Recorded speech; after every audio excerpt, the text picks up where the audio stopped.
Carta de Paulo aos Romanos. Confira o primeiro vídeo, onde exploramos quem Paulo era e por que ele escreveu essa carta e onde traçamos as ideias centrais dos capítulos 1 a 4. Que toda a humanidade está desesperadamente presa no pecado e precisa ser resgatada. Que esse resgate não vai acontecer através de pessoas que tentam obedecer às leis da Torá. Em vez disso, o caráter justo de Deus o levou a resgatar o mundo através da morte e ressurreição de Jesus, para que ele pudesse criar uma nova família multiétnica da fé através de Abraão como seu povo. Agora, nos 3 movimentos restantes da carta aos Romanos, Paulo vai desenvolver ainda mais essas ideias. Então, lembre-se da exploração de Paulo da justificação pela fé, que quando as pessoas confiam na morte e ressurreição de Jesus, elas recebem um novo status. O seu relacionamento está certo com Deus. Elas são colocadas em uma nova família, o povo da aliança de Abraão, e recebem um novo futuro, a esperança de uma vida transformada.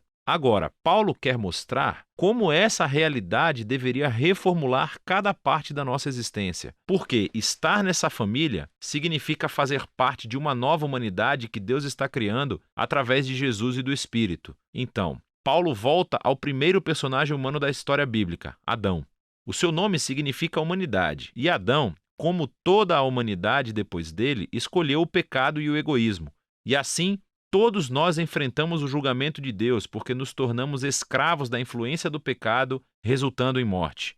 Mas então, Paulo compara Adão a Jesus, e ele é o novo Adão, um humano que viveu em obediência fiel a Deus, demonstrado através do seu sacrifício de amor. E agora Jesus oferece a sua vida como um presente para os outros, para que possam ser justificados diante de Deus. E assim, Jesus permanece como cabeça de uma nova humanidade que está sendo transformada por este dom, o que nos leva ao capítulo 6. Paulo lembra a esses cristãos em Roma que escolher seguir a Jesus significa deixar a antiga humanidade de Adão que eles têm e entrar na nova humanidade de Jesus. E o batismo deles era um símbolo sagrado dessa transição. Sua velha humanidade morreu com Jesus e sua nova humanidade ressuscitou com ele dentre os mortos. Então, quando uma pessoa confia em Jesus, a sua vida se une à vida dele. O que é verdade nele agora é verdade neles. É quando as pessoas aceitam sua identidade como seres humanos semelhantes a Jesus que elas estão liberadas para se tornarem seres humanos de todo o coração, que podem verdadeiramente amar a Deus e ao próximo. Agora, se criar esta nova humanidade sempre foi o propósito de Deus, Paulo pergunta no capítulo 7, qual foi o objetivo de Deus ao dar a lei ou a Torá a Israel? Quando Paulo usa essa palavra, a lei, ele às vezes quer dizer o enredo e a mensagem dos 5 primeiros livros da Bíblia, mas outras vezes ele está se referindo mais especificamente às centenas de mandamentos dados através de Moisés e que são encontrados na Torá. Aqui, o foco de Paulo é no segundo significado.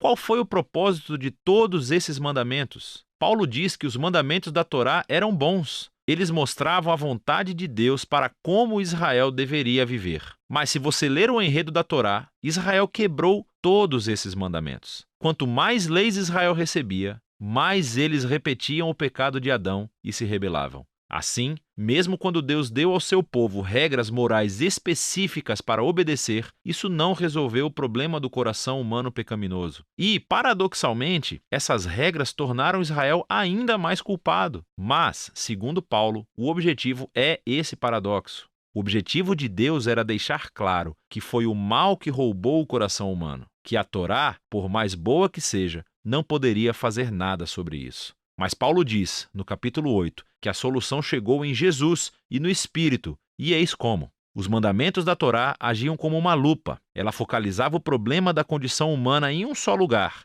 o povo de Israel. Mas agora, o representante de Israel, Jesus o Messias, pagou e lidou com todo esse pecado através da sua morte e ressurreição. E agora Jesus liberou seu Espírito em sua nova família para transformar seus corações de modo a que eles possam realmente cumprir o chamado de todos os mandamentos da Torá para amar a Deus e ao próximo. E não para por aí. A renovação dos seres humanos por Deus é o primeiro passo da sua missão maior de resgatar e renovar toda a criação, tornando-a num lugar onde o amor de Deus é a palavra final. Agora você pode ver como os capítulos de 1 a 8 são um longo fluxo de pensamento, mas isso levanta outras questões. Se tudo isso foi o objetivo de Deus, qual é a situação atual dos companheiros israelitas de Paulo que não reconhecem Jesus como o Messias. Como essa história cumpre as promessas de Deus para eles? Bom, Paulo começa no capítulo 9 com a sua própria angústia sobre os seus companheiros israelitas que não acham que Jesus é o Messias. E isso o leva a refletir sobre Israel no passado, na história do Antigo Testamento. E ele nos lembra que simplesmente ser da etnia israelita, ou seja, um descendente físico de Abraão, nunca tornou automaticamente as pessoas em membros fiéis da família da aliança.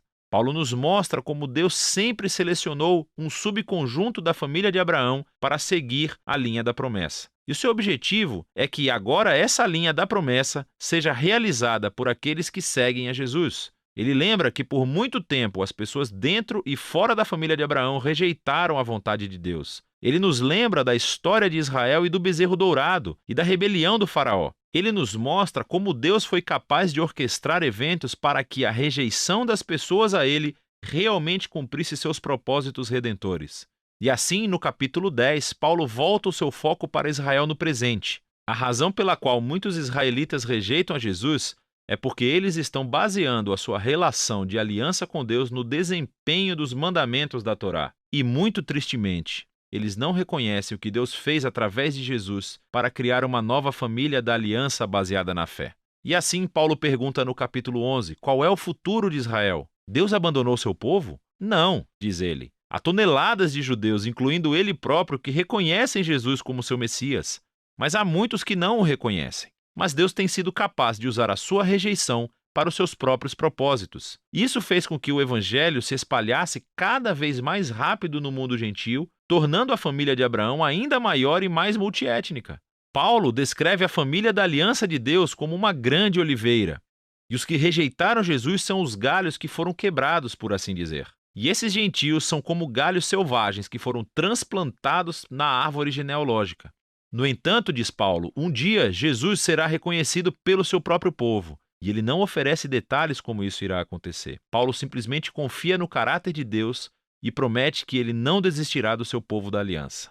O que completa a transição para a seção final do livro, capítulos 12 a 16. Mas lembre-se do esboço geral da história. Por causa da sua fé em Jesus, judeus e gentios estão agora juntos na família de Abraão, essa nova humanidade que está sendo transformada pelo Espírito de Deus. E assim é como Deus está cumprindo as suas promessas antigas. Portanto, a única resposta razoável é que esses judeus e cristãos não judeus sejam unificados como a igreja. Nos capítulos 12 e 13, ele mostra que essa união virá do compromisso de amar e perdoar um ao outro. E esse amor será refletido através do povo da aliança, usando seus diversos dons e talentos para servir uns aos outros na igreja, assim como a existência da humildade e do perdão.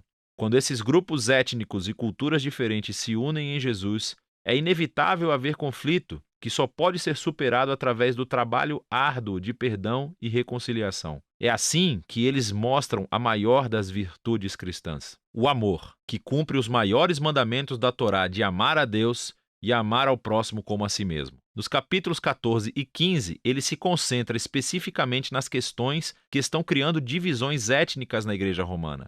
Estas são disputas sobre as leis alimentares judaicas e o sábado. E Paulo diz que essas práticas não definem quem está dentro ou fora da família de Jesus. E se as pessoas diferem sobre essas questões culturalmente importantes, mas não essenciais, elas precisam aprender a respeitar as diferenças umas das outras. E é assim que o amor vai curar e unificar a família de Jesus. Paulo encerra a carta elogiando primeiramente Febe, que é uma das principais líderes da igreja de Cencreia. Ela teve a honra de carregar e talvez até mesmo de ler essa carta em voz alta pela primeira vez às igrejas romanas. Paulo então conclui cumprimentando todas as pessoas que ele não vê há muito tempo. E esse é o fim. Uau! Agora você pode ver melhor como todas as peças dessa carta se encaixam e mostram a profunda obra-prima que ela realmente é.